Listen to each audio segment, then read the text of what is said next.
प्रार्थना जीवन की सबसे अनमोल अभिव्यक्ति है, क्योंकि सबसे अनमोल अभिव्यक्ति तो प्रार्थना की नहीं जाती, बस प्रार्थना हो जाती है। प्रार्थना ऐसे ही कि जैसे कि कोई कली, जैसे कि किसी कली की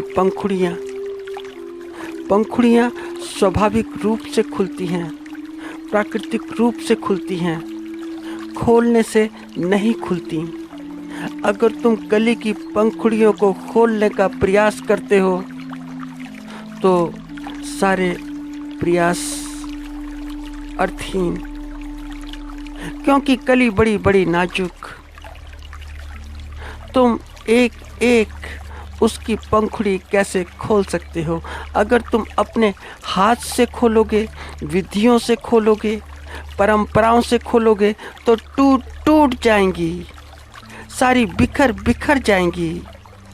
उनकी नैसर्गिकता है, प्राकृतिकता है, सारी की सारी समाप्त हो जाएगी। तो जैसे कली की पंखुड़ियाँ खोली नहीं जाती, खुल जाती हैं स्वयं अपने आप खुद से, ऐसे ही प्रार्थना। मगर प्रार्थना फिर भी की जाती है, फिर भी जैसे तुम देखते हो बच्चों को सिखाया जाता है, बच्चे स्कूल में जाते हैं, विद्यालय में जाते हैं तो सुबह सुबह प्रार्थना, पूरे जगत में प्रार्थना, पूरे जगत में बच्चों को प्रार्थना सिखाई जाती है। इससे पहले कि स्कूल प्रारंभ हो, पहले प्रार्थना। और फिर धार्मिक केंद्रों पर भी देखो, जो धार्मिक केंद्र हैं वहाँ पर भी प्रार्थना। धार्मिक स्थलों पर देखो तो वहाँ भी प्रार्थना बच्चों के लिए। तो यह उचित है, ठीक है। उचित इसलिए कि बचपन उत्सुक हो, बड़ा उत्सुक हो यह रहस्य जानने के लिए कि प्रार्थना सुबह सुबह क्यों की जाती है। प्रार्थना करने का क्या अर्थ है?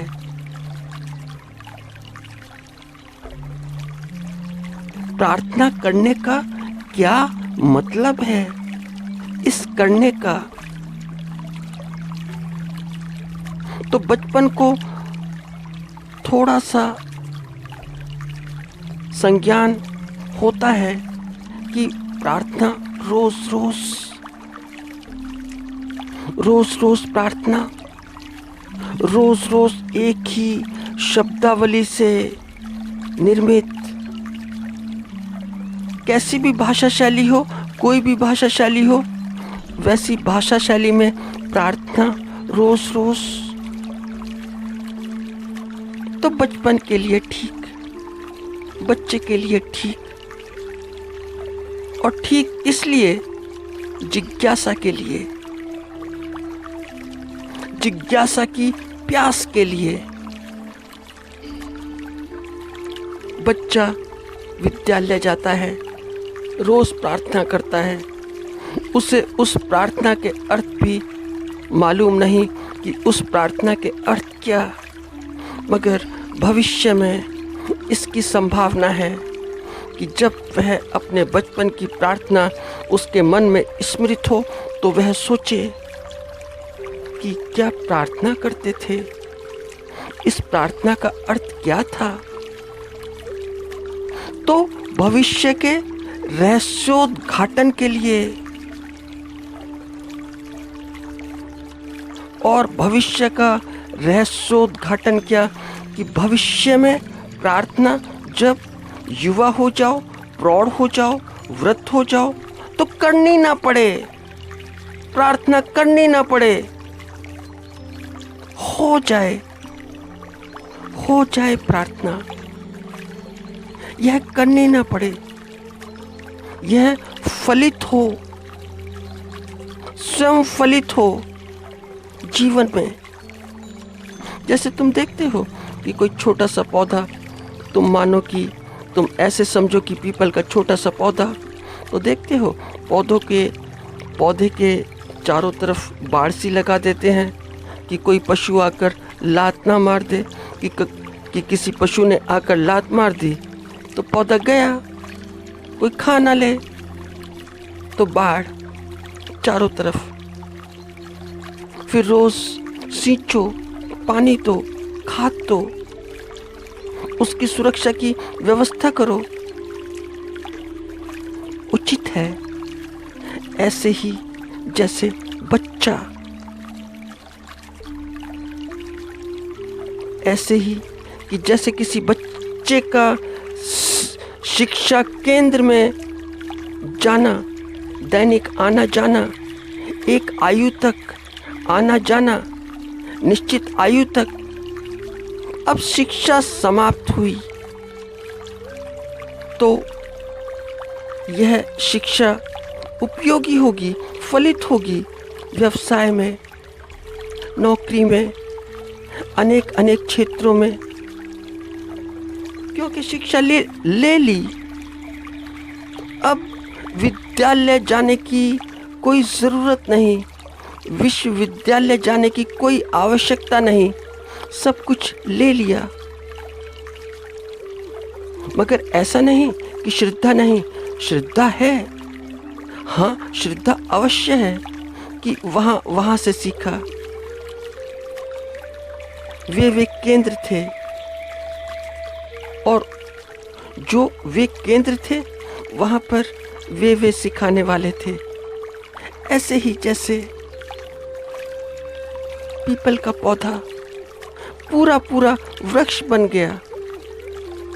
अब वृक्ष बन गया तो क्या पानी से सींचना, वट वृक्ष को पानी से सींचोगे, वह जमीन से ही ले लेगा, क्योंकि जितना ऊपर यह वृक्ष आकाश में उतना ही जमीन में भी।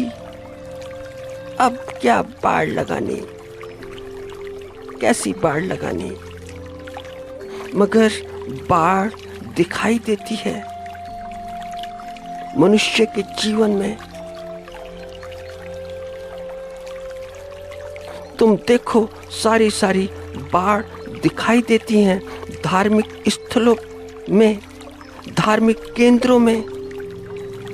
देखते हो कि कोई वट वृक्ष होता है, कोई पीपल का पेड़ होता है, गांव में तुम देखो कि पशु बांध दिए जाते हैं पीपल से, वट वृक्ष से। मगर आश्चर्य, बड़ा आश्चर्य है कि तुम किसी धार्मिक केंद्र पर जाओ, धार्मिक स्थल पर जाओ, तो वहाँ पर तुम पाओगे वहाँ पर बच्चे बहुत कम हैं, बड़े ज़्यादा, बच्चे कम बड़े ज़्यादा। और इन बड़ों की संख्या बताती है, इन बड़ों की भीड़ बताती है कि बच्चे तो बच्चे हैं ही, ये बड़े भी बड़े बच्चे हैं, बच्चों से भी ज़्यादा बच्चे। ठीक ऐसे जैसे किसी व्यक्ति का शरीर तो विकसित हो गया हो, मगर दिमाग नहीं, मगर मन नहीं।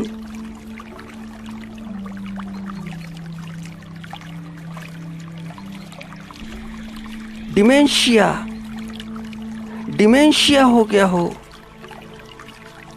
तो एक बार हुआ तो ऐसे कि एक बार हुआ यूं कि एक बादशाह, मैं अक्सर नाम भूल जाता हूँ, तो शायद मेरे ख्याल से अकबर ही था।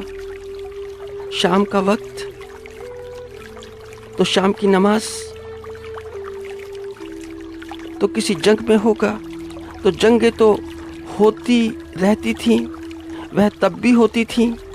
ऐसा कोई काल ही नहीं कि जब आदमी विक्षिप्त ना रहा हो, जब आदमी ने जंगें ना की हों, तो कुछ ऐसा समय काल रहा होगा, अकेला होगा। तो कहीं रास्ते में शाम का समय, तो नमाज अदा करने ही लगा था, नमाज अदा ही कर रहा था कि कोई नव युवती भागी भागी सी, पागलों सी, बदहवास सी खेत रहे होंगे, वहां से भागी चली जाती थी। और बादशाह सलामत जो कि नमाज अदा कर रहे हैं, भले ही हारे हैं या व्यथित हैं, लेकिन वे अपनी नमाज। तो हुआ क्या कि नवयुवती बैठे जो बादशाह थे, जो नमाज अदा कर रहे थे, उनसे टकरा गई। उसने देखा नहीं कि किससे टकराई, वह टकराई और उठी और आगे भागी चली गई। वह तो भाग गई, मगर बादशाह सलामत गुस्से से लाल पीले कि मैं तो इबादत कर रहा था, मैं तो प्रार्थना कर रहा था, और ये बेतहजीब, इतनी बेअदब, इतनी असभ्य, इसने यह भी नहीं देखा कि मैं इबादत कर रहा हूँ, इबादत खुदा की। बादशाह बड़े चुप थे, बड़े क्रोधित थे, सोचते ही थे कि अचानक हुआ क्या कि वह फिर वहीं से गुजरी जहां से गई थी।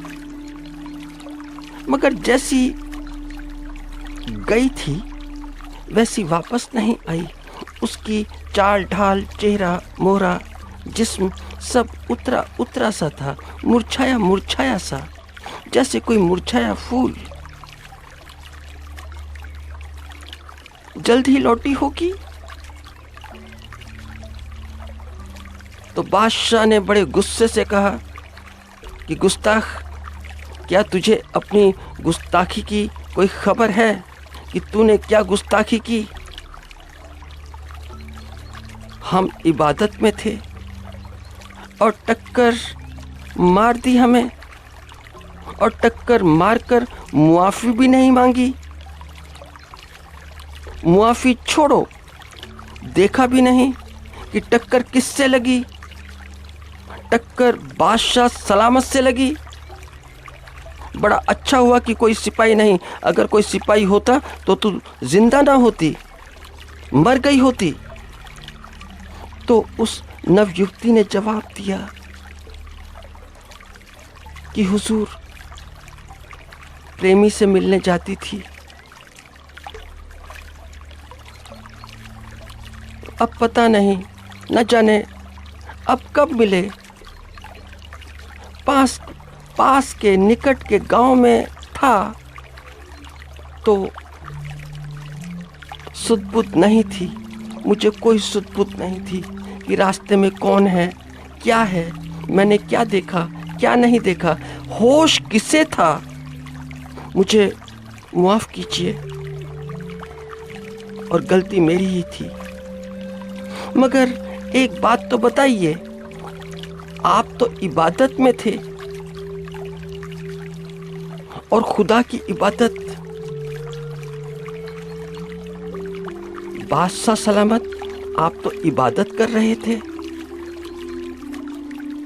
और मैं तो खोई थी प्रेमी के ख्यालों में। मुझे कुछ भी पता नहीं कि मैं किससे टकराई, कहाँ टकराई, कैसे भागी। मैं तो बस उठी और भाग गई। और आप इबादत के बाद इतना गुस्सा। तो सुनते हैं, मैं तो ऐसा सुनती हूँ कि खुदा की इबादत में इंसान सब कुछ भूल जाता है।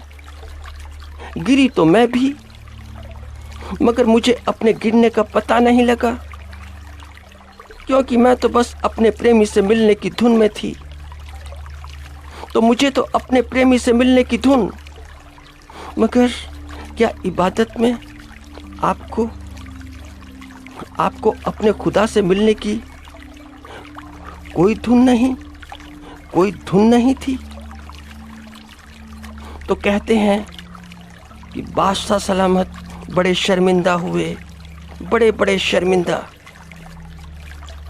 और जब उन्होंने अपनी आत्मकथा लिखवाई तो लिखने वाले से उन्होंने यह कहा कि यह मेरी जिंदगी का बड़ा कीमती प्रसंग है, सबसे कीमती प्रसंग।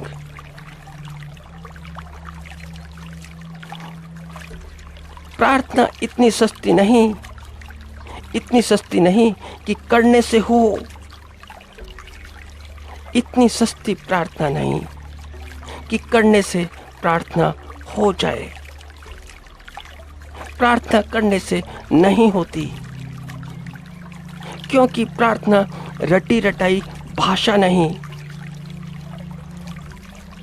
और प्रार्थना बाजार में बिकने वाली बाजारू वस्तु भी नहीं कि इसे खरीदा जा सके, कि तुम इसे खरीद सको। प्रार्थना जीवन का एक पक्का फल है।